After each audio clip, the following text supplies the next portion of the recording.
Alita, why don't you say something? We can hear you pretty well, Ray. Can you hear me? This is Alita. Alita. All very staticky.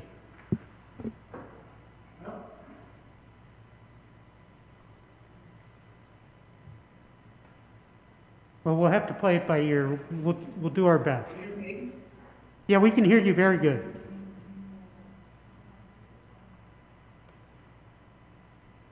I can try again. I can just log off. Try it. Ray, is this any better? Try getting back My on. mic's on. Ray, is this any better? Should I try that? Ray, is this any better?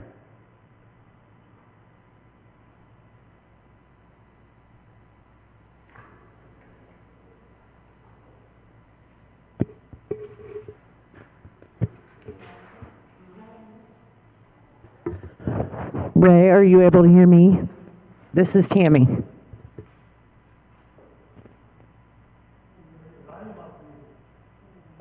The volume on the smart board is... Call in instead of using the audio here.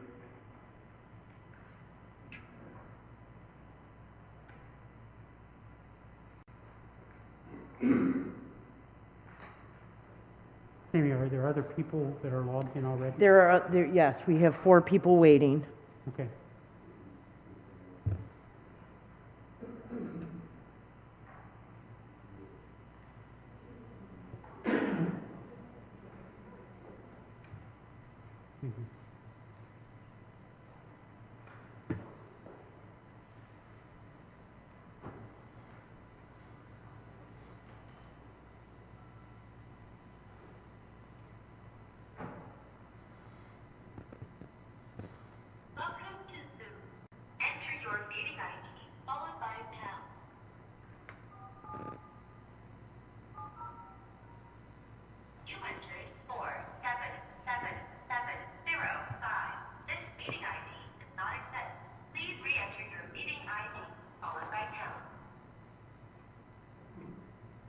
Oh, wait a minute. You have not entered any number.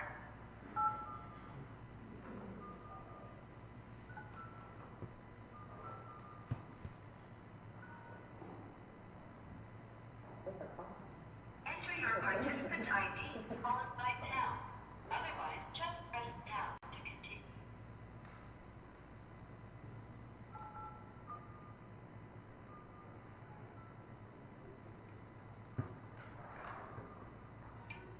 You have been put on hold by the host. You cannot listen or talk until the host releases the hold.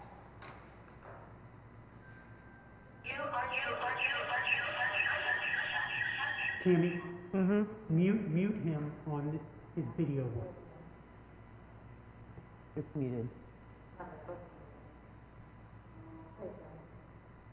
Ray, can you hear us?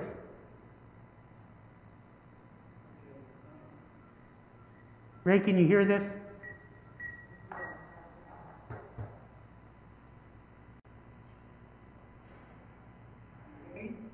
We can hear you fine. Can you hear us?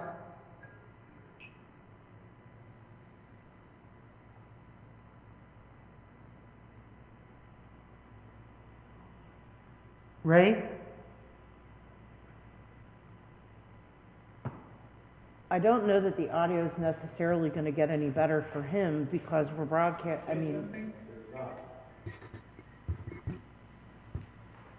Are you able to hear anything, Ray? Plus he's got... He needs to go back to the original. Let me message him.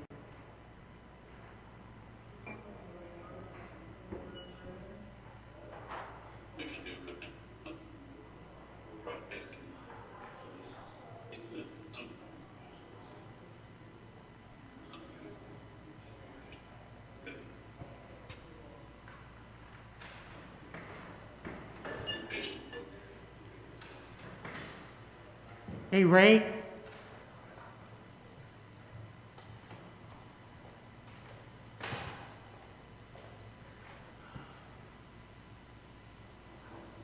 Can you just call in? Hello? Ray, you hear us? Can't hear a thing.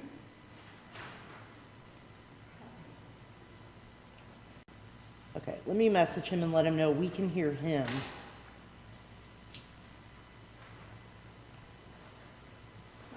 Technician speaks.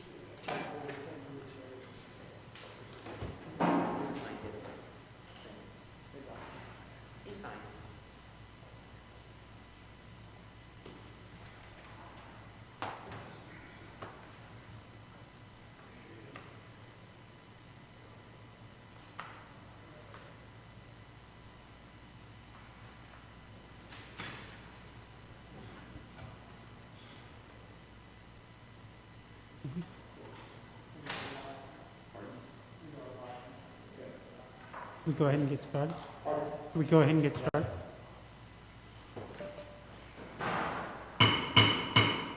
I want to call to order the Amberley Village Council meeting of June 8, 2020. Please call the roll. And all council members, please speak into your mics and make sure your mics are on, because otherwise it will not be heard.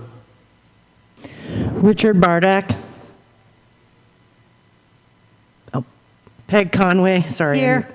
Ed Hattenbach. Here, Alita Kamine. Here. Tom Muething. here, Ray Warren. He's here. Natalie Wolf. Here. Scot Lahrmer. Kevin McDonough. Chief Wallace. Rick Kay. and if everyone could please rise and join me in the Pledge of Allegiance. I pledge allegiance to the flag of the United States of America, to the republic for which it stands, one nation, under God, indivisible, with liberty and justice for all. Am I going to be able to hear anything?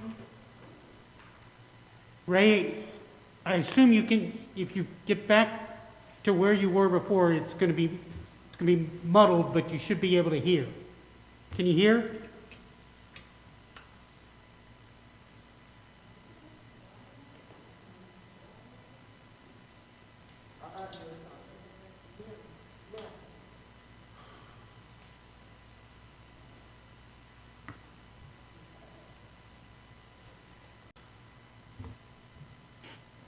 Tammy, have you let in the other people that are on the call?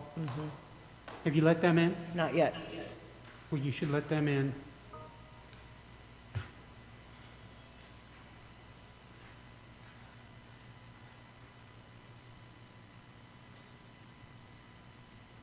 And can they hear? We will check and see. Can those on Zoom hear us? I heard you, Tammy, for the first time. But it's a little staticky, but I could hear you. People may need to speak into their mic. Okay, again, I stress that people speak into their mic. Can you hear me, Ray?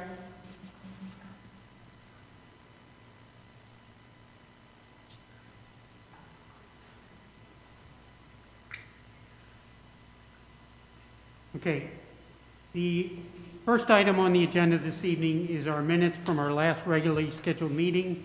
Those minutes were circulated in advance to all council members. Are there any changes to those minutes? Seeing no changes, we can consider the minutes approved. The next item on the agenda is our finance report from April 2020. Included in your packet tonight is the UAN report and with a summary memo talking about the finances for April 2020. The earnings tax collections for the month of April totaled $212,000. This is down about 77% from April 2019's collection of $931,000. That is obviously due to the extended tax deadline from the pandemic. The year-to-date earnings tax collection for the village stands at the end of April at $831,000. The village did receive approximately $110,000 in property tax revenue in the month of April. We also received local government funds in the amount of $3,600. Our total revenue for the month of April is $451,000. So the revenue year-to-date at the end of April is $1.8 million. On the expense side, in the month of April, the village spent $303,000. And so year-to-date, we have spent $1.6 million. And that leaves an unencumbered general fund balance at the end of April of $4.8 million. And that concludes my report. Are there any questions for the manager? Okay, we'll now move on to the next item on the agenda, and it's we have a public hearing this evening related to 3 ordinances that we're going to consider. This is the second reading for those ordinances. I will do a brief introduction of those 3 ordinances, and then we will open the public hearing. First, there is ordinance number 2020-6. This ordinance amends various sections of the village zoning code, and specifically, it deals with fences, walls, and hedges. With respect to fences, it describes the type of material that should be used on fences, and specifically says that the construction using barbed wire, farm fencing, razor wire, or chain link will no longer be allowed. The existing fences are grandfathered for those. The stipulation that chain link fences are not allowed, this was something that the Planning Commission recommends to Council. When Council forwarded this to the Planning Commission, chain link fences were not allowed, or were allowed. So this was a change that was requested from the Planning Commission. Secondly, with respect to fences on chicken coops, it allows for, when we first put in the fences for chicken coops, it allowed for fences up to 4.5 foot. It was found that that height of fences did not necessarily protect the chickens from wildlife, and so it now allows fences up to a height of 6 foot.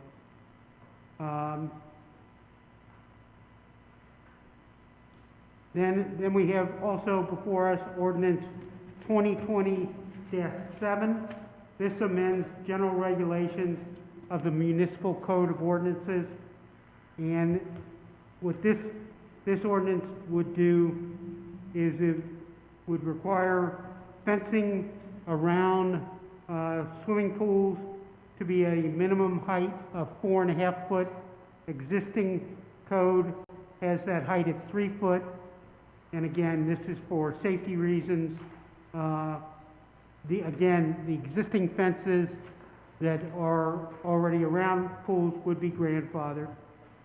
It also adopts the Ohio Fire Code, which it's the Unified Hamilton County Fire Code. And finally, it defines what pools are and specifically would prohibit above ground pools. And again, existing above ground pools would be grandfathered. And finally, ordinance 2020-8 amends the property maintenance code of the village, and first of all, with respect to toys, recreation, or sports equipment, the proposed change is that furniture in the front yard must be in good repair and not allow it to be located in the street right away.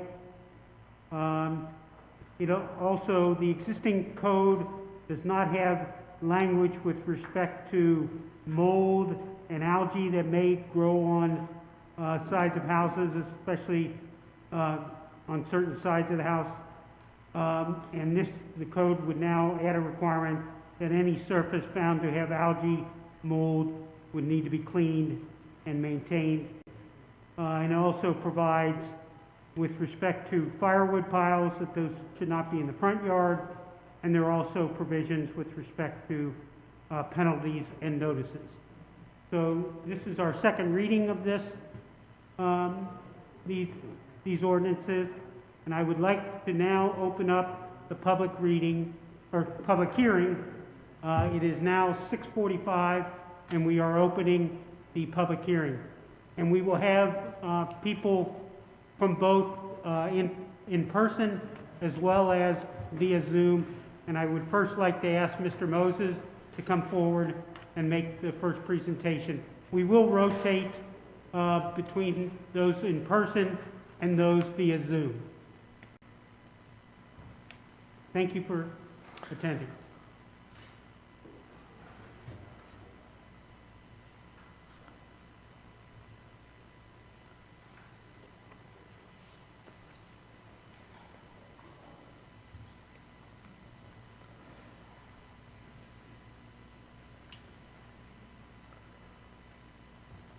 Good evening. My name is Stephen Moses, and I'm proud to live at 2191 Bluegrass Lane in Amberley Village. I'm here tonight to thank the council for deciding not to pursue a proposal to require that lawn furniture and related items be removed within a period of 72 hours from when they were placed on the lawn.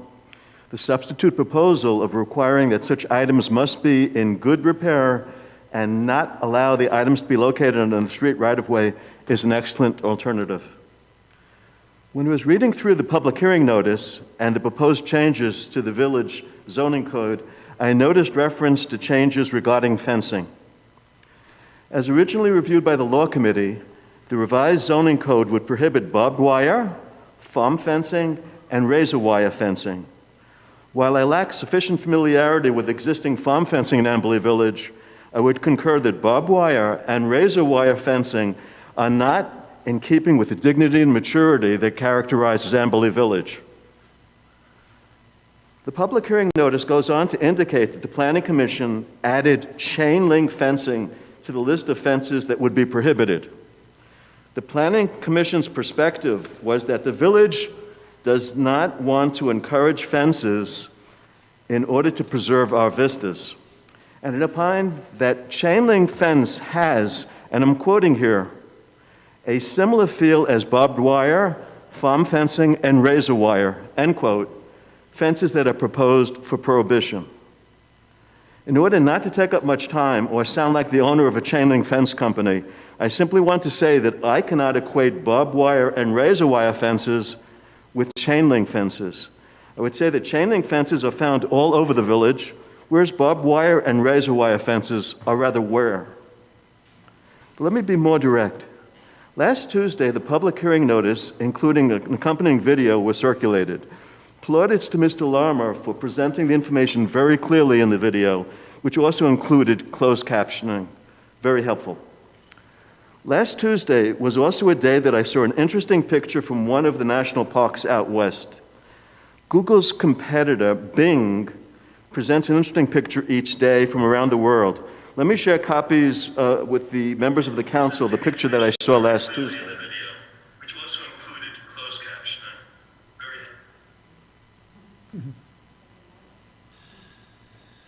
Just an FYI, I've directed everyone on Zoom to go to the live stream on our website page, so that's what you were hearing. There's a delay, so they will be able to hear everything. We will be able to hear them, but there will be a slight delay in what they hear.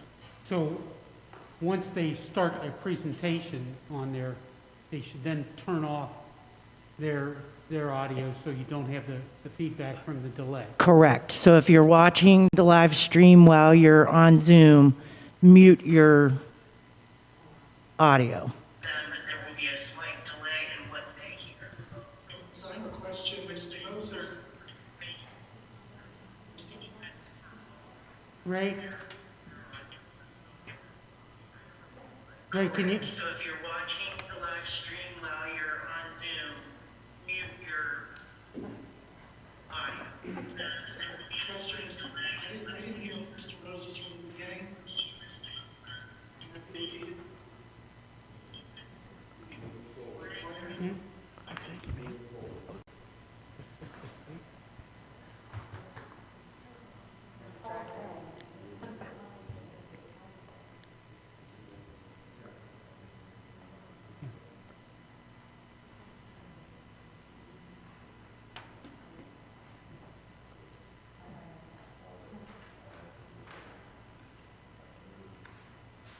Go ahead.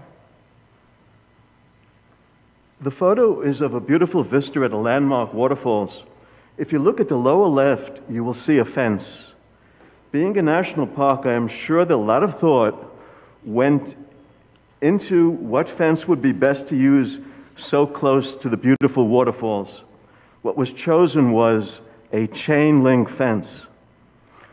If chain link fencing can be used by that beautiful waterfalls, then I think that chain link fence, if confined to backyards, is still a type of fence that should be permitted in Amberley Village. An additional reason to keep chain link fences is the alternatives of white vinyl and non-durable, inexpensive wood picket fencing will be even more obtrusive than chain link fence. Let's permit chain link fences in backyards as well as to replace existing chain link fence that might be in need of repair. Let me take an opportunity to say something else.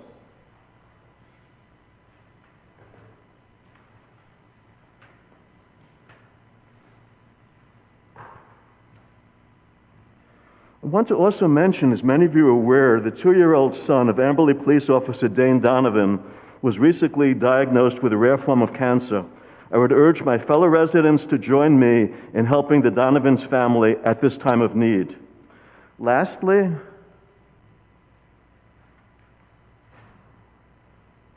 I would like to thank the members of the council who take time away from their private lives to see that our local government in Amberley Village is the best. I really appreciate it. It reminds me in some way of the town meetings that pervade New England. In a town downriver from where I lived in Massachusetts for over 35 years, Robert Frost was born. Let me close with a few choice words from his poem entitled Mending Fences.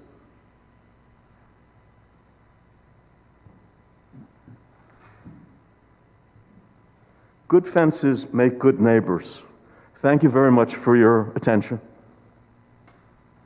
Thank you very much, Mr. Moses. Now, Ray, you would have heard the last part. Are there any questions for Mr. Moses?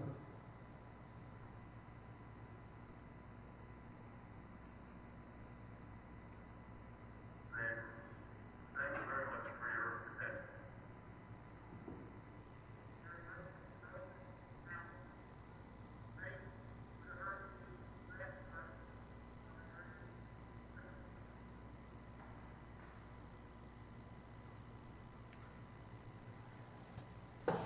Ray, do you have any comments?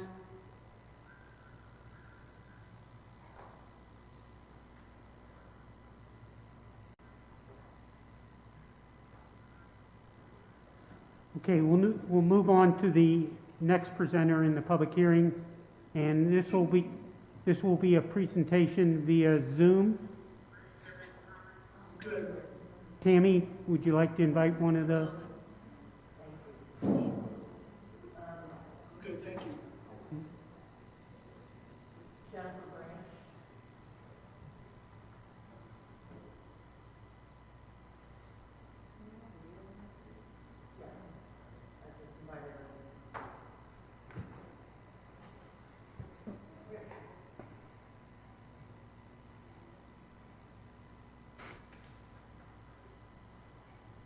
Okay, Jennifer Branch is.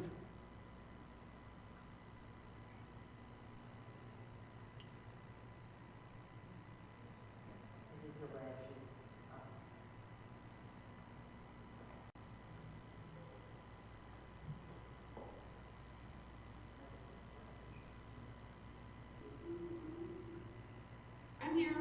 Okay, Can you hear me? yes, you can go ahead and make your presentation.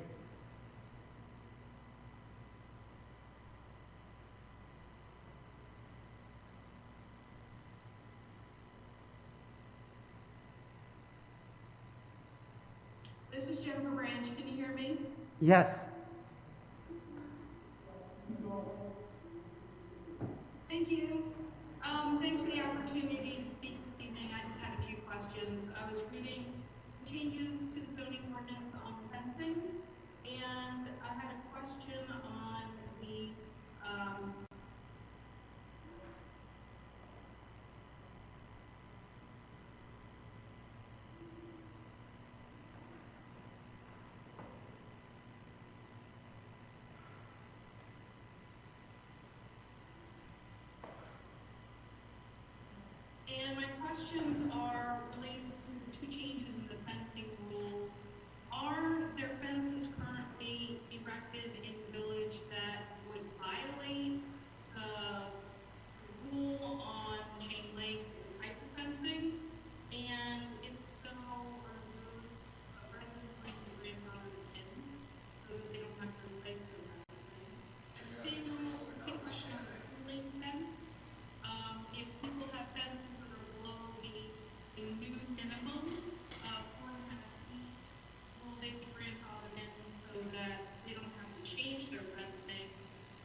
In regards to the regulations that are being proposed, anyone who has a fence that is chain link currently is grandfathered into the system.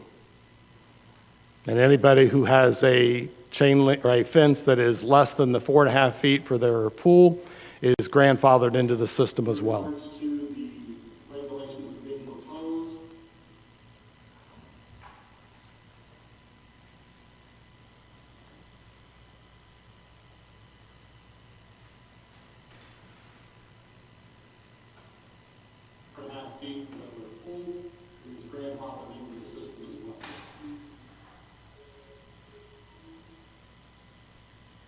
Thank you. I have nothing further. Okay, is there anyone else? Come forward, go ahead. Just please state your name and address, and then... Renee Lemberg, 7400 Fair Oaks Drive. And I'm not as well prepared as a presentation. Am I allowed to move this down for a minute? Sure. It's very interesting that the gentleman that spoke tonight is on Bluegrass Lane, because that's one of the streets that there's been many, many complaints about.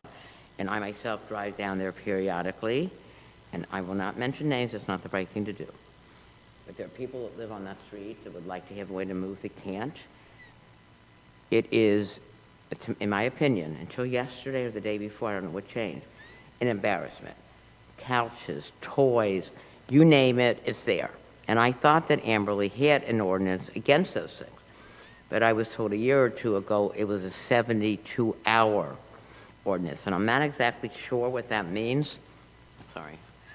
I'm not exactly sure what that means, but I believe, so I can get question or two in, I believe that means that things can be out for 72 hours before you bring it in again. But then, isn't there a certain amount of time, it's a question, that it has to remain in the side yard, backyard, garage, whatever, until it can be brought out again? And is that true or false? Who knows?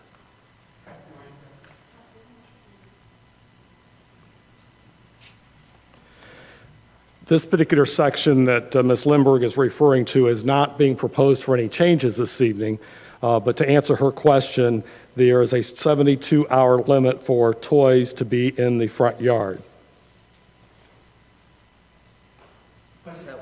But specifically in answering your question, if the toys were in the front yard and after 72 hours they were brought in, they could be brought out the next day. That is correct. Thank you for interpreting that, Tom. That's what I was concerned about. So I'm lucky, I feel, because I don't live on Blue Ass Drive Lane. And I'm glad I don't, because I have had friends who lived nearby in previous years and said, what has happened to Amberley Village? Couches, toys, torn things. I'm not going to be degrading, but I feel degraded, and I feel my property's value is degraded. So let me be more specific. I have a home across the street from me, and first it was over a year, close to a year and a half, after a sewer line before they were willing to level it out and put grass. Problem number two, they wouldn't pull their garbage cans back.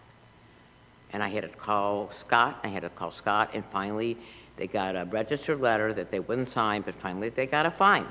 And the grandparents, the parents, it's not important, would walk right around, they moved them that far from the curb for a week, till the next week.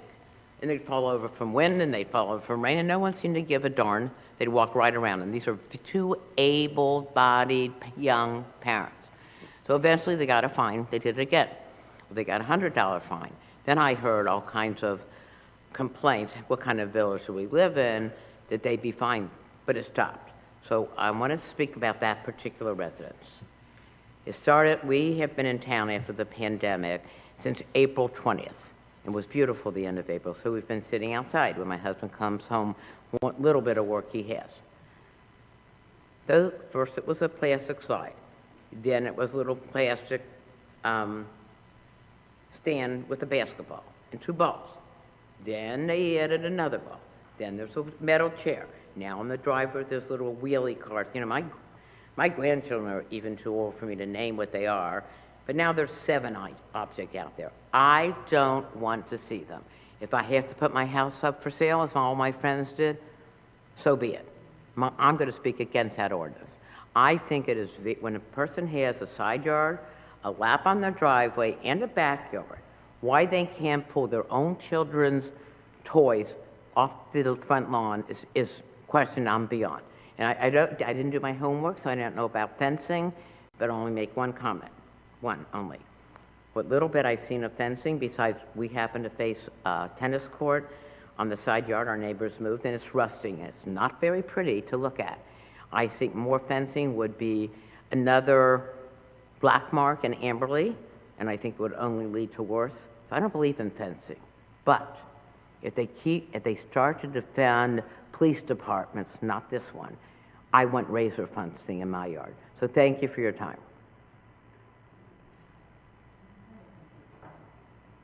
Right? Hi, Renee. Yeah.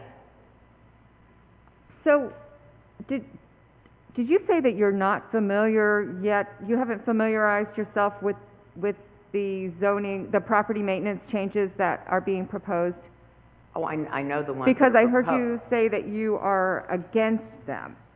But these. I am against even having them after 72 hours in your front yard. Am I misstating for the reason I'm here? Well, what we have here are, Let me restate that. we have property I'm maintenance. guessing, let me just guess. My interpretation is that that's not good enough, the 72 hour. They want that, whoever they may be, want it extended beyond that. Am I correct in my interpretation? We're not addressing that. We're addressing, furniture in the front yard is addressed, and the there's type some of furniture. fencing. Oh, am I not on? Pinch louder. I apologize. But I think that you should take a look at the property maintenance code that we are addressing tonight, because I think there are things in it that you would be in favor of, and your statement was kind of blanket that you're opposed to it, but She did not say that. She said she was against defunding police, is what she said at the end. It had nothing to do with property maintenance. okay. Okay, but I think that you would like a lot of these. We're trying to rein in some of the things that you are concerned about. I know some of the things are being addressed. Okay. Yes, I do. I think my husband wanted to say a word. No, I think the only problem is the new ordinance going to change how long furniture would be kept outdoors legally? What is the new plan? Is it taking out the 72 hours? I wasn't sure if I heard that correctly. With respect to what the proposal for the ordinance with respect to furniture is it must be in good repair. And we wanted to address specifically, people leaving things that are just.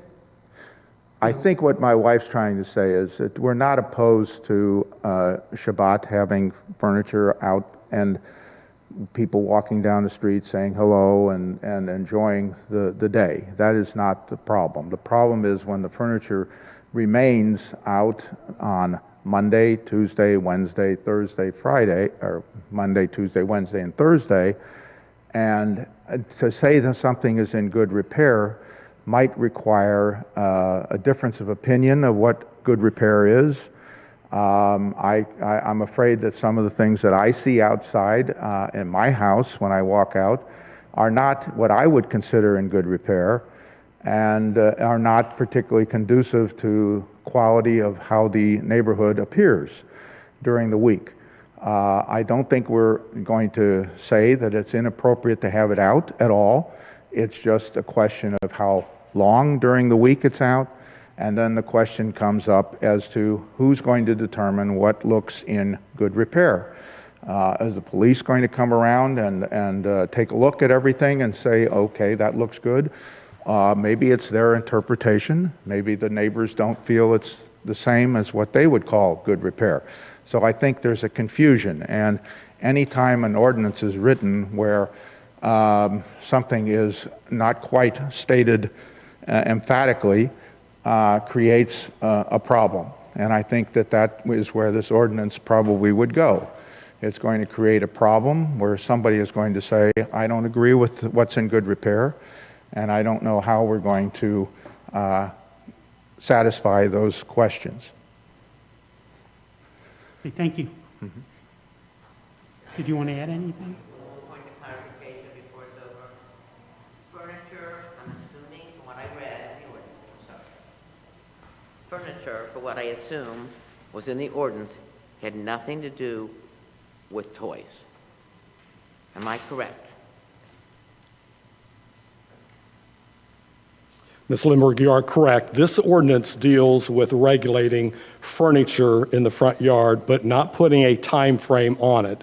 So let me just read what it says. Furniture located in the front yard of any premises shall be in good repair and not located in the right-of-way. So that is the changes being proposed as it relates to furniture. There is not a time frame established with it. Wait, but the existing, I know it's not in here, but the existing regulation that is 72 hours is the toys, recreational equipment is still 72 hours. That is correct. That has not changed. That is correct. Yeah. What is not being changed is no toys, recreational, or sports equipment may be located in the front yard of any premises for a period in excess of 72 hours. That is not being proposed to be changed. Hey, Tammy, you want to let someone else in via Zoom for the public hearing? The next resident will be Donna Shire. Did you message her to let her know that?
Can I speak? Yes. Can anybody hear me? Yes. Okay. I have a neighbor who has toys all over the front of the yard for weeks. What can we do about that?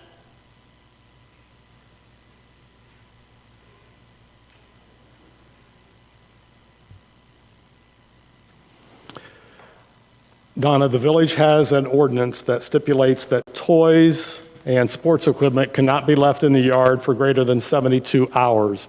If you're experiencing that, you should contact the village and file a property maintenance complaint, and the village will pursue that particular code regulation.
Is the delay that long?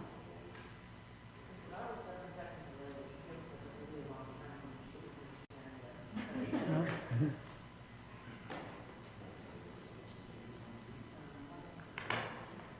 Can you message her to see if she has something else to say? Can we? Yes.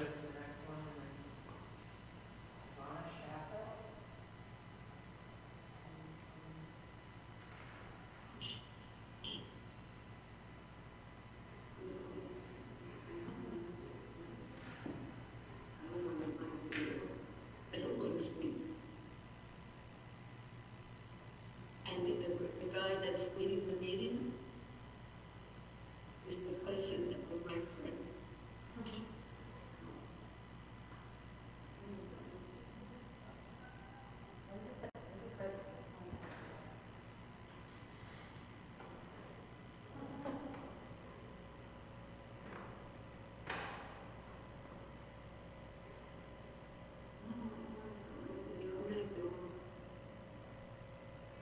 Is- Okay. Then is there anyone else? No one else that want to? Okay. I mean, obviously, this was far from ideal. And this was the second hearing, the second reading. What I think makes the most sense. Excuse me, Tom, what's transpired here after,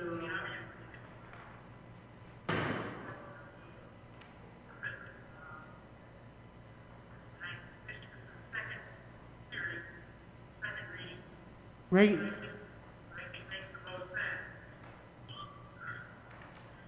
can you?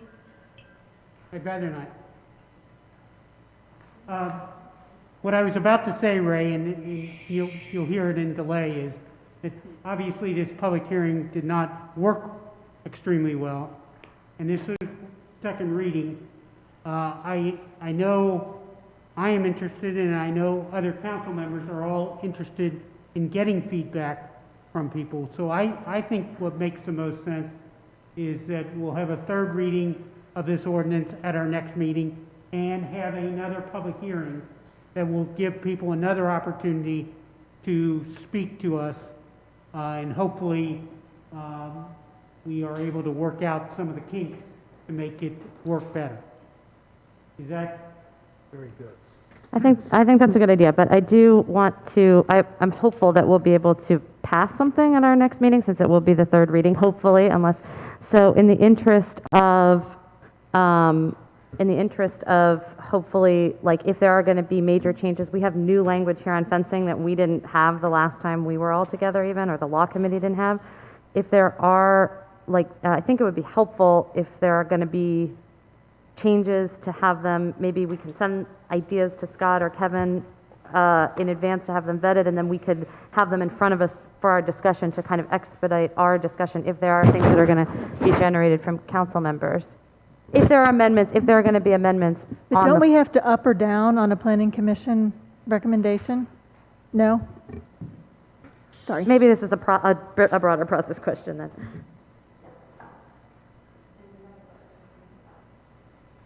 Okay, never mind. I think Yeah. with respect to any amendments or anything like that, we can only do that in a council session, or it could be a committee session or something like that. But we cannot, via email, be trading comments or whatever. I think it would be appropriate that each of the council members. may I speak?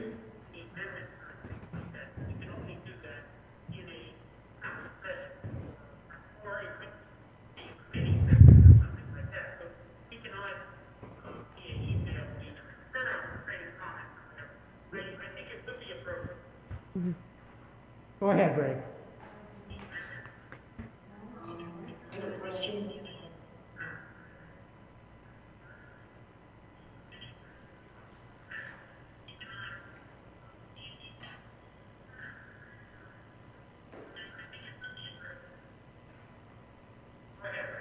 Yeah, so I don't know where I am on this delay. So what I heard from Ms. Kaline was that there have been changes made to the ordinance since our last meeting. No changes. No, Ray, there have been no changes since our last meeting. The only change that I think Councilwoman Kamine was referring to is that when we forwarded the ordinances to the Planning Commission, the Planning Commission made one change to our proposed changes in the zoning ordinance, and that was to not allow chain link fences, whereas the recommendation that we sent to the Planning Commission as council, it would have allowed the chain link fence.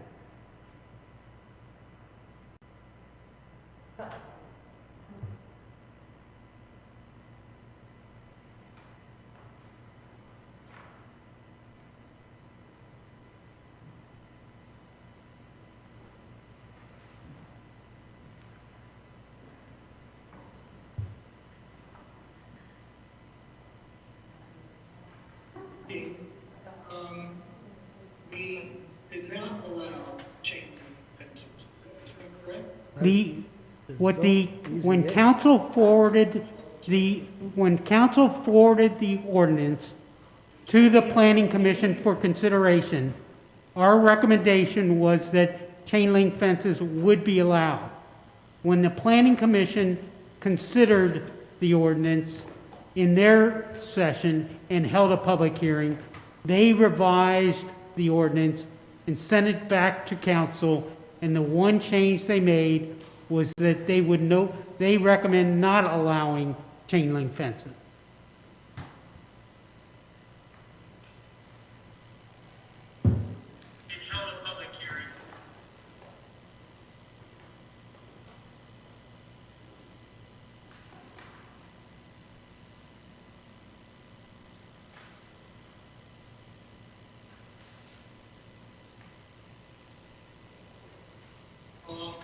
And that's what we saw, and that's what we read at the first reading, council, correct? The first reading would have been, That is no chain link fences. correct. That's correct.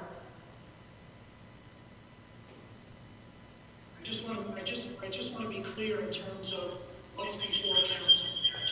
What is before council is precisely the same as was in the first reading.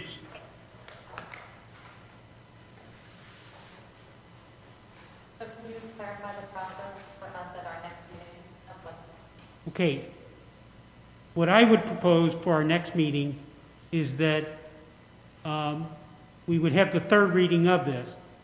Now, I do think, if some council member at this meeting right now wants to say, make any comments, they're obviously free to do that. But I do think, we need to give the public, our residents, the maximum opportunity to provide feedback, and therefore I would have another public hearing at the next meeting. That's fine. My point was simply, I think if we are looking at the chain link fence piece, I don't know, I mean, maybe it's going to be easy, or either we want to adopt yes or no, but if there's going to be a complicated discussion that might take a long time at that meeting, if there are, 7 different proposals about how we want to proceed with chain link fences, because it's a novel topic for us as a group, that we come sort of prepared with that. And it was my understanding that if we propose something that we all like and we pass it and it doesn't pass muster with our solicitor or something, then I don't know where that leaves the ordinance. So I just wanted to make it easier on us, but maybe I'm overcomplicating. Maybe we're all in agreement on where we're going to land on this piece. But so we will be voting, absent anything else, our vote at the third meeting would be on the original version without allowing chain link fences. No. Not allowing chain link fences. At the next meeting, if we leave it the way it is tonight, at the next meeting, we could have a public hearing, and then a council member could make a motion to amend the ordinance. We would then first vote on that amendment, and if in fact it was approved, that amendment, then we could then vote on the ordinance as amended for approval. And the one comment I would make with respect to chain link fences, I would encourage council members to look at vinyl coated chain link fences, because they are, I mean, we've now lived in our house 14 years. When we moved in, there was a vinyl coated chain link fence around the whole back. It looks the same way it did 14 years ago. It does not show any rust, nowhere. It looks, it's a black vinyl coated chain link fence. And I know when the village manager was considering options for replacing the fencing around the tennis court, one of the options was vinyl coated. It is slightly more expensive than regular chain link fences, but it is another option, and I think it really does make it look good, and I think it is more consistent with the intent of what we want to do is allow residents to have a safe place for their children and things like that. So that's all I want to add. I'll just add that that process makes sense to me, and I'm very comfortable with proceeding as you describe. Same here.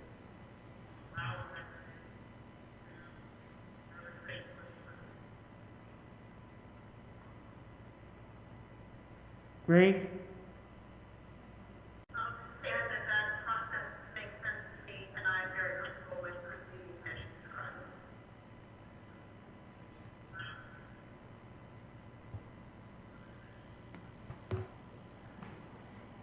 Tell him you can go. Thank you. So, Tom had a question. Do we have permission to look at your chain link fence to see how it's held up? Ray, you're always welcome to come by and see my chain link fence.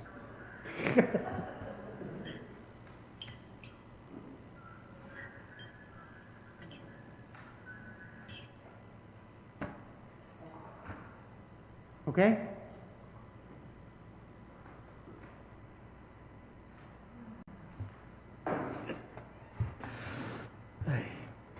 John? I spent a lot of time looking at chain link fences in terms of the whole topic, when they're invented, et cetera.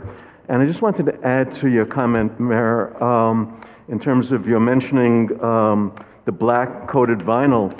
In addition, there is a dark green coated vinyl. And so I would suggest that if the council continues this discussion, this dialogue, I didn't hear what Councilor Warren said, but what I wanted to just indicate is that if you do consider the black vinyl, please also consider the dark green as well.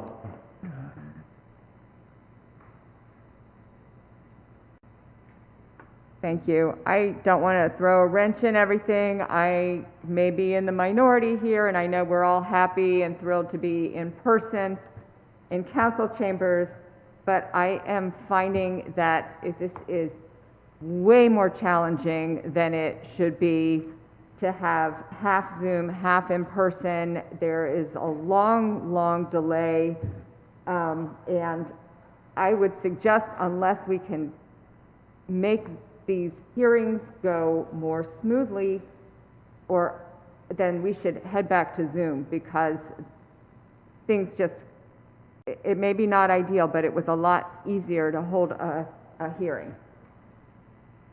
That's my 2 cents. Thank you.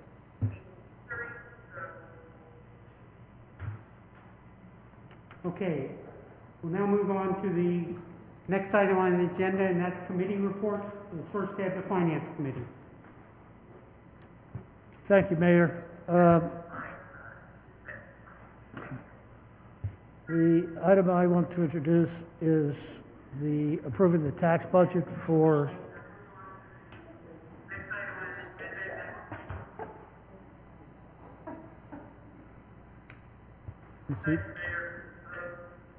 Are we done? Go ahead, okay.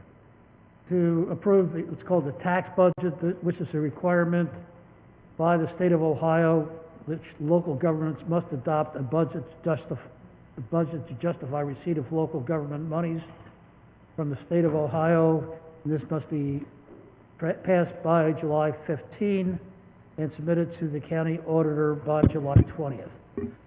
The tax budget must demonstrate the village's need for funding of next year's services. Public hearing is required prior to the adoption. One has been set during our council meeting on this evening.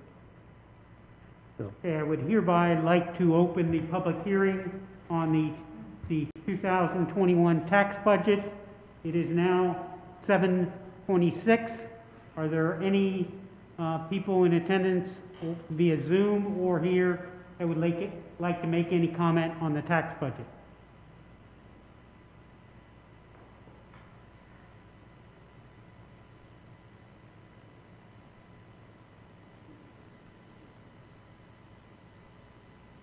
Seeing no comment, we will now close the public hearing at 7:27.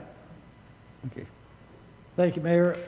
I move that we adopt resolution number 2020-19, resolution approving budget of estimated available funds and estimated required expenditures for the general and non-general funds for the calendar year 2021, and authorizing the village manager to submit the tentative budget to the county auditor with recommendations for continuation of the present tax levy. Second. Okay, it has been moved and seconded that we adopt resolution 2020-19 approving the tax budget for the year 2021. Are there any questions or comments? If not, it has been moved and seconded that we adopt resolution 2020-19 and I guess please call the roll. Peg Conway, Yes. Ed Hattenbach, Yes. Alita Kamine. Yes. Tom Muething, Yes. Ray Warren, Peg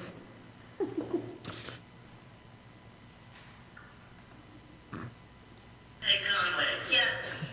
Ed Hattenbach. Yes. Lita Kamine. Yes. Tom Muething. Yes. Ray Warren. Yes. Natalie Wolf. Yes. Okay, be it noted that resolution 2020-19 passes unanimously. That completes my report. Okay, we'll now move on to the Public Outreach Committee. Thank you, Mayor. The Public Outreach Committee has been very busy. We've actually met twice during the pandemic months.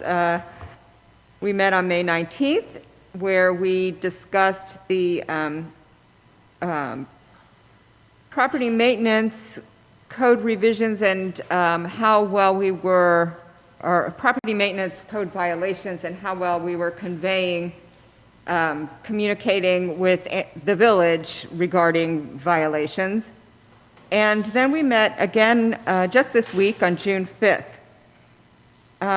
Council has been working, as many know, to revise the zoning code for Amberley Green. And the purpose of the meeting on June 5th was to discuss our communication strategy with our residents. So the next stage of the process will be before the Planning Commission on July 8th, and there will be a public hearing on the zoning text. And residents are invited to attend and should look for more information on the proposed changes in their email, social media, and regular mail.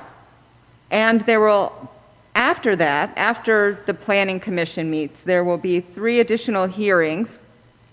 Although the dates of those hearings are not yet finalized, we anticipate they will be held during the August, September, and October council meetings.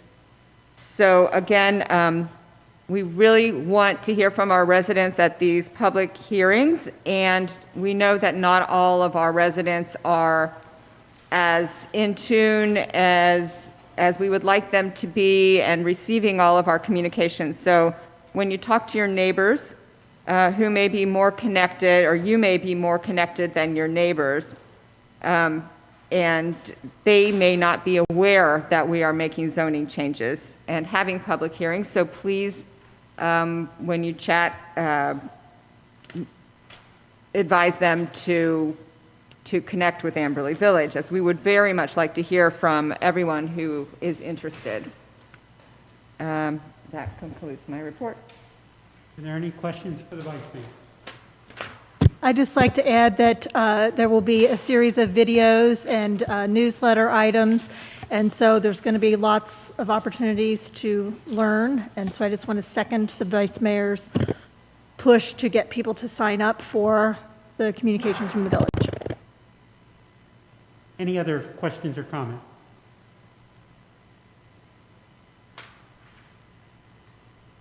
That concludes my report.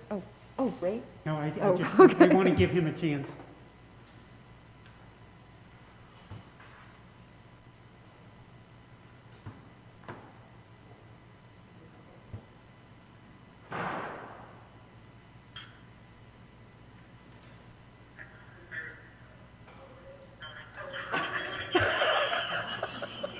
Okay, good.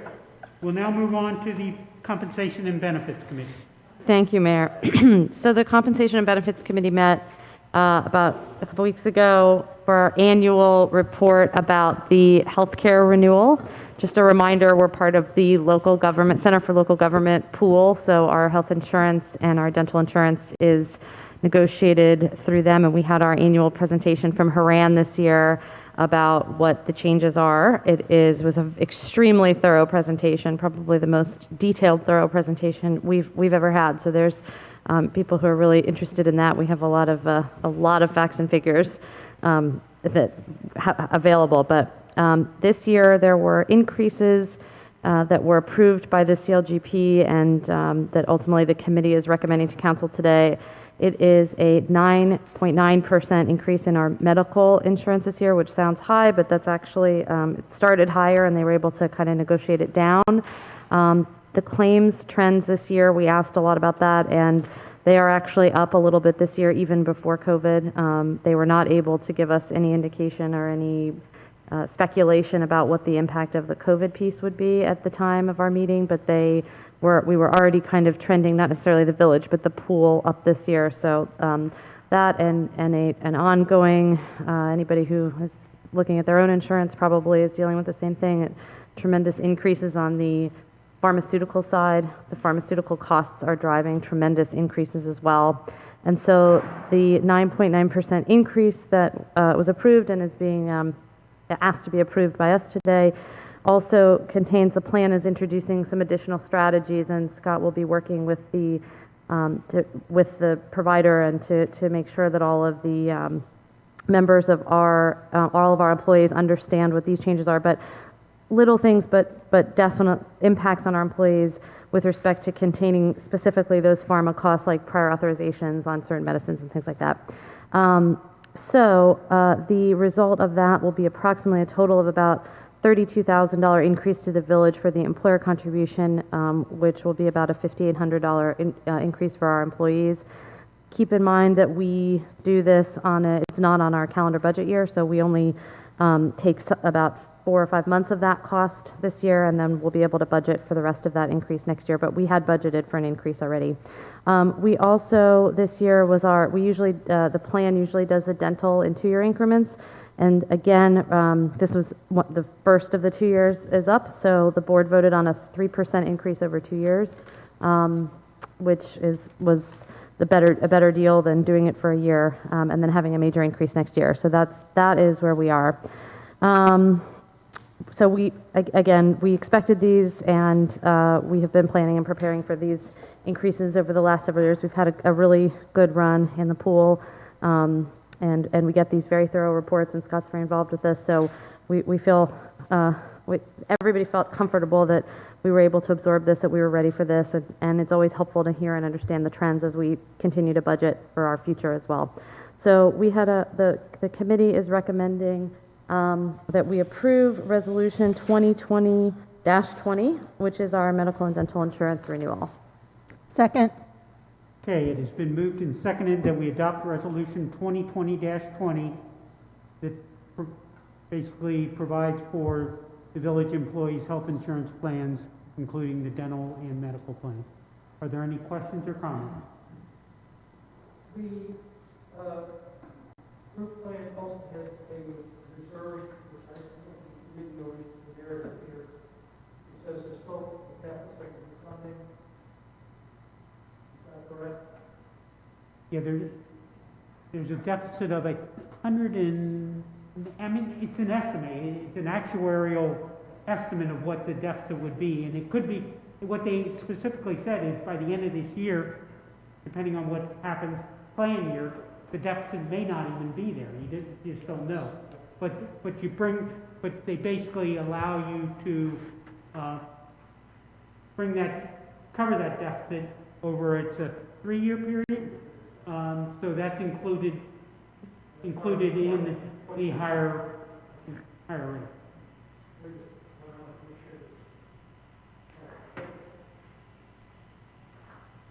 Any other questions or comments?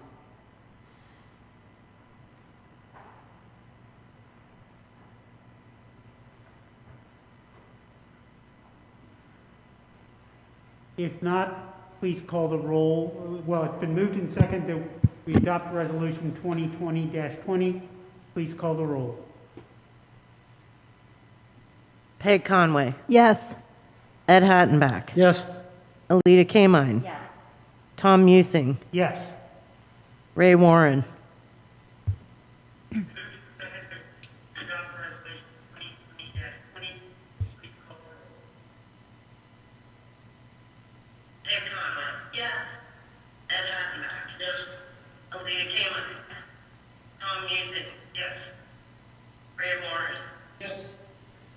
Natalie Wolf. Yes.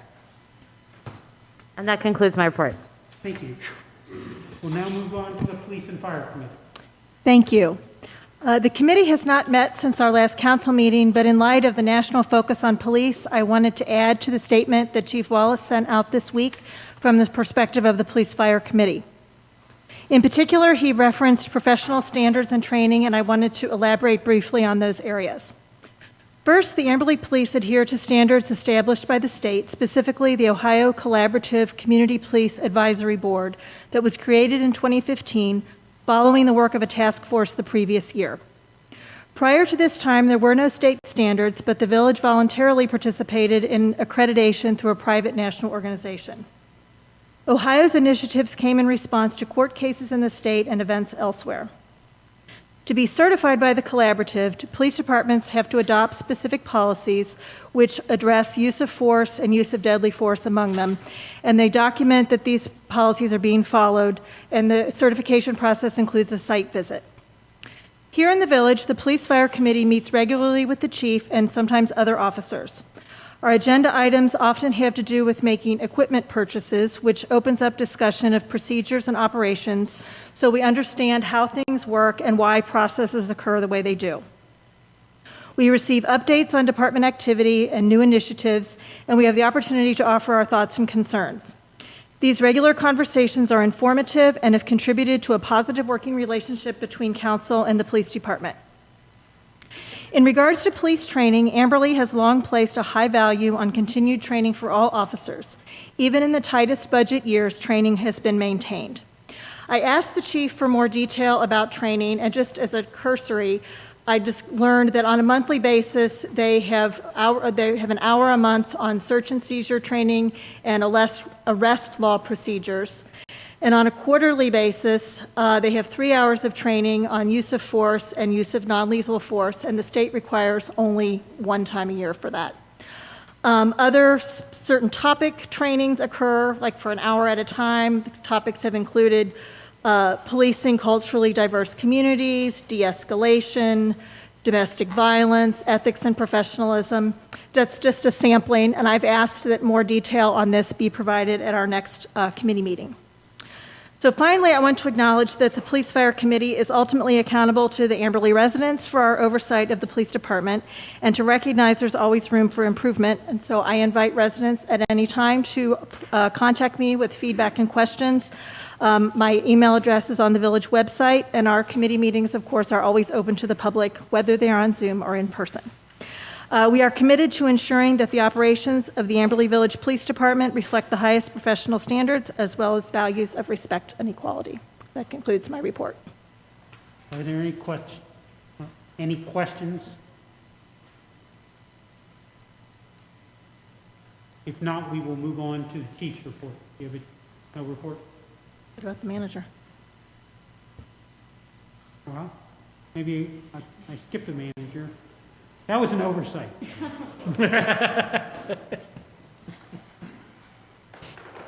Thank you, Mayor. Two items under the manager's report, the first being ordinance 2020-11. In November of 2019, Village Council authorized the sale of land at the north site to the Lewis Animal Hospital. This is village-owned land, approximately 2.2 acres, and you accomplished this with the adoption of ordinance 2019-11. The contingencies that were in that contract were due diligence on the village's part as well as on Lewis Animal Hospital. Going through that due diligence process, the Lewis Animal Hospital had requested an extension of due diligence to the June 10th date. However, that has now been extended or being requested to be extended to August 7th. And those are internal items, but one thing that surfaced this past week was in regards to the soil report that the Lewis Animal Hospital concluded on the property, which, as you know, is the former Amberley Swim and Tennis Club. That particular property, when the soil test was done, was determined that the fill that was put into the swimming pool where the Lewis Animal Hospital wants to build is not compactable fill, and so therefore it's necessary for this to be corrected. And going back and doing some research from 2005, it was determined that indeed, when this pool was filled in, it was not filled in appropriately. The village knew about that. That's not what the village had spec'd, but they had negotiated with the contractor to resolve the issue, and the resolution to that was to pay less to the contractor for the filling of that pool. So that brings us to the point where we're at today, which is we offered a piece of property for sale to Lewis Animal Hospital. However, it is not a buildable site. Lewis Animal Hospital took the next step, which was to do an analysis to determine how to remediate the soils report, and determined that the cost was estimated about $91,546. That particular report was forwarded to CT Consultants, the village engineer. They took a look at it, and their determination was that the reflective cost was more like $75,957. So that particular information from CT was forwarded back to Lewis Animal Hospital, and we requested that they consider negotiating with the difference here. They were asked to split the difference with the village, but they indicated they were not able to do that, but they were willing to decrease their support from the $91,546 to the $75,957 amount. So in essence, Lewis Animal Hospital indicated they're not supportive of remediating the village's properties, since that is the village's responsibility. They also did reference, as part of their justification for that, is that they are paying $130,000 per acre, and that was $20,000 more than what they had anticipated. And then they have also incurred some other expenses that they had not anticipated. So in looking at that from a standpoint of an economic development situation, since this was a buildable lot that was presented to Lewis Animal Hospital, staff felt as if this was a project that was still worthwhile. We very much want Lewis Animal Hospital to come to Amberley Village, but it is really incumbent on us to correct the soils condition. And so what is before you this evening with ordinance 2020-11 is the amendment to the purchase contract, which would reduce the price in the amount of $75,957. And staff is also recommending that council consider waiving the 3 full readings of this particular ordinance and enacting an emergency clause so that we can enter into this amended agreement so that we can move this particular project forward. That concludes my report. A motion would be in order. Okay, I move that we waive the 3 readings on ordinance 2020-11, authorizing and directing the village manager to negotiate and execute a second contract addendum. Second. Okay, it has been moved and seconded that we waive the 3 readings with respect to ordinance 2020-11, which would approve the amendment to the contract for sale. Are there any questions or comments? If not, it has been moved and seconded that we waive the 3 readings with respect to ordinance 2020-11. Please call the roll. Peg Conway. Yes. Ed Hattenbach. Yes. Alita Kamine. Tom Muething. Yes. Question?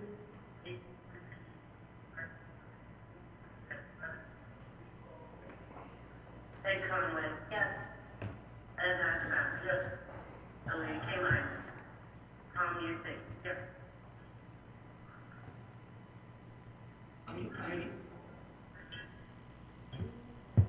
I had a question before, and this is just to waive the readings. We're still going to have a vote.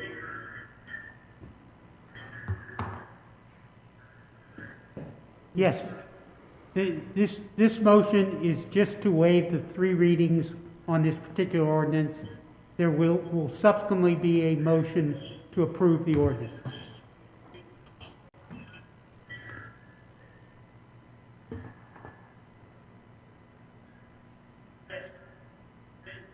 This motion is just to waive 3 readings on this particular ordinance. There will subsequently be a motion to approve the ordinance. And I'm voting yes. Natalie Wolf. Yes. I'll move that we adopt ordinance 2020-11 as amended, Second.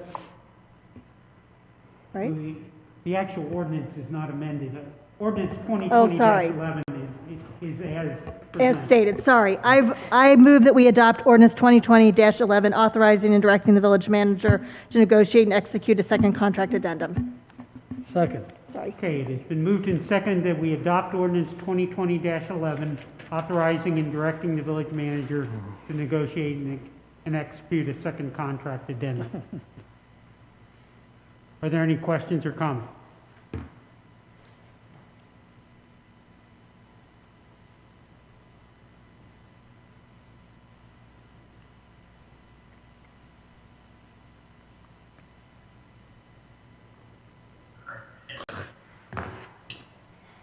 Are there any questions or comments? So I have one question. I'm sorry for this 20 or 30-second delay. I'm going to presume the village manager can address this, that if we wanted to develop this property, we would incur this expense regardless. That is, there's a deficiency in the property that we need to fix. That is correct.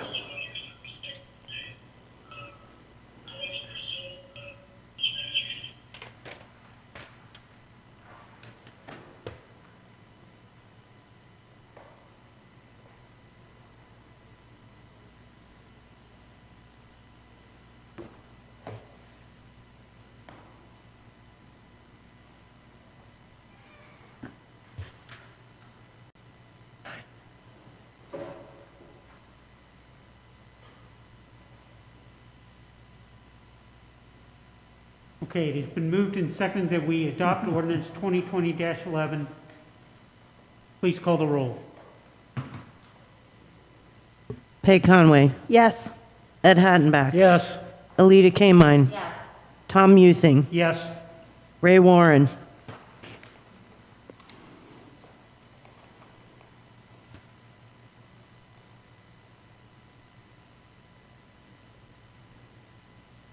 Peg Conway. Yes. Ed Hattenbach. Yes. Alita Kamine. Tom Muething. Yes. Ray Warren. Yes? Natalie Wolf. Yes.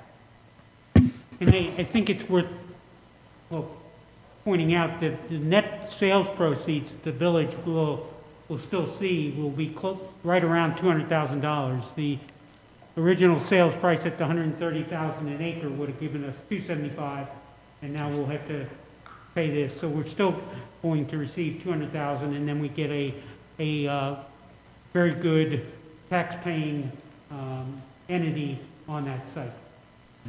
We need an emergency. I'd like to move that we adopt this ordinance as an emergency so that the deal can keep moving. Second. Okay, it has been moved and seconded that we adopt ordinance 2020-11 as an emergency measure, which is for the immediate preservation of public health, safety, and it allows the deal to go forward in a timely manner. Please call the roll. Peg Conway. Yes. Ed Hattenbach. Yes. Alita Kamine. Tom Muething. Yes. Ray Warren.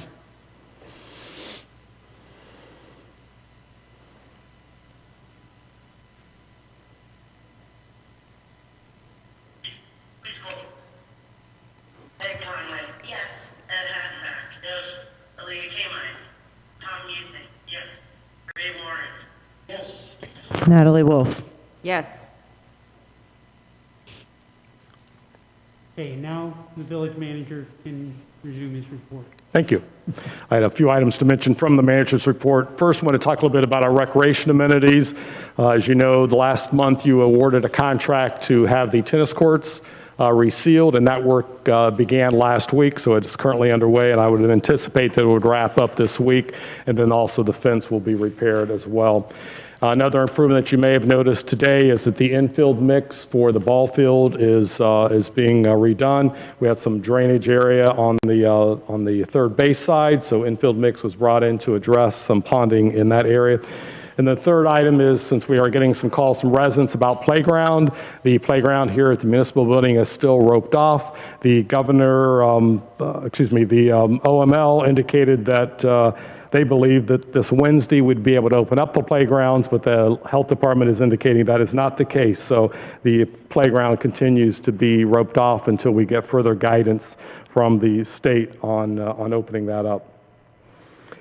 Second item I wanted to mention was in regards to 2100 Section Road. We refer to it as that, but with the Port Authority trying to ramp up their marketing efforts, they have determined that they want to call that property the Cincinnati Center Point Industrial Park. Most likely it will be referred to as Center Point as the tagline. So it's an opportunity for us to have additional efforts to market that site and bring additional attention to it. The third item in regards to electric aggregation, we've been receiving calls from residents about being solicited for electric suppliers at this time, and that is because the vendors know that our contract is expiring in August, and just the message to residents, and we will follow up with social media post on this, but the message is that residents will be getting a letter here in the future in regards to the opt-out letter for the village.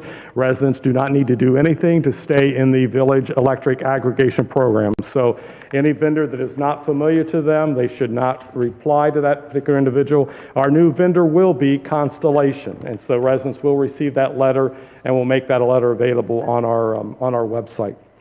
And the last time I wanted to mention was in regards to the JCC. Similar to last month's announcement by the Scottish Rite of the Masons to put on hold their interest in the former clubhouse, the Mayerson JCC has indicated that their plans are also on hold for their consideration of anything at Amberley Green as well as the main campus. We will continue to work and communicate with the JCC on this matter, but I wanted to just communicate that to council. And that concludes my report. Are there any questions for the manager?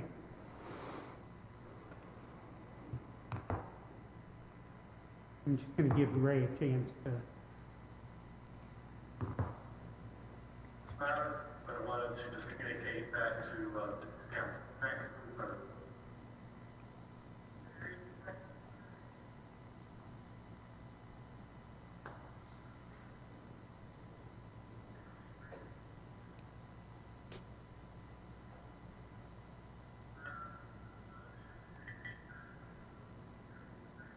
I assume there are no questions, so thank you. With respect to the mayor's report, I only have one item.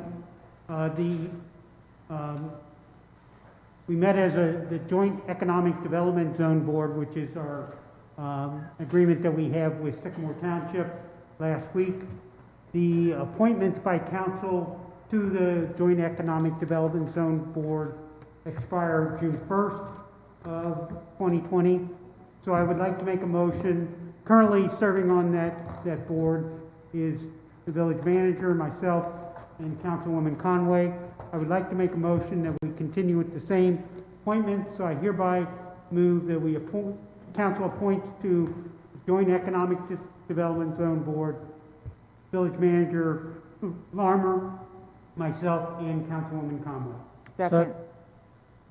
It has been moved and seconded that we appoint to the Joint Economic Development Zone Board, village manager Lahrmer, Councilwoman Conway, and myself. Please call the roll. Peg Conway, Yes. Ed Hattenbach, Yes? Alita Kamine. Yes. Tom Muething, Yes. Ray Warren,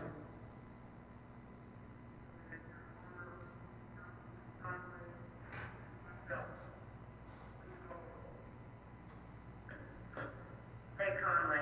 Yes. Ed Hattenbach. Yes. Alita Kamine. Yes. Tom Muething. Yes. Ray Warren. Yes. Natalie Wolf. Yes. Okay, and that concludes my report. Is there any new business? Thank you, Mayor. Following along on what Councilperson Conway said about our residents feeling free to come to the Police Fire Committee should they have any concerns about policing in Amberley and what Amberley is doing, and is Amberley doing enough. I also want to offer our residents the opportunity to come to other committee meetings. For example, the Human Rights Commission is meeting on June 18th at 5 p.m. via Zoom, and if you get village notifications, you will want to open this up ahead of the meeting if you're interested, because a password is required to join the meeting. So I know I'm interested in this meeting, and I've already communicated with Tammy, and she sent me the password, so I'm ready to go. But one of the topics on their agenda is to discuss race relations following the death of George Floyd. And our Human Rights Commission this isn't the first time they're addressing these issues, so they have done a lot of work, and so far they have been satisfied. But if you as a resident have any questions, please come to the Human Rights Commission committee meetings. They are open to everyone, and it's a great opportunity to feel that you are more invested in the community in which you live. And another meeting that's happening where similar, maybe not is talking directly about police, but they talk about the health of the village just in general, is the We Thrive Committee meeting. And that committee is also meeting this Wednesday from 6 to 7. And again, it is on Zoom, and again, you will need to get a password, so don't come on at 6 o'clock and think that you can get your password at 6 o'clock because Tammy goes home. So if you're interested in going to that and finding out more about just the general health and welfare of the village and what you can do to make things better here in Amberley, and go to that meeting. And these aren't just another committee meeting to go to. The Environmental Stewardship Committee and the We Thrive Committee and the Human Rights Committee are serious committees, and they often come up with ideas that come directly to council and change policy. So that's the way to make changes. Things happen slowly, but the way to make changes is start at the committee and bring your ideas, and then maybe they'll come to council. And that is my new business. Thank you. Any other new business? If not, we can consider the meeting adjourned, and I would add, we're all on a journey.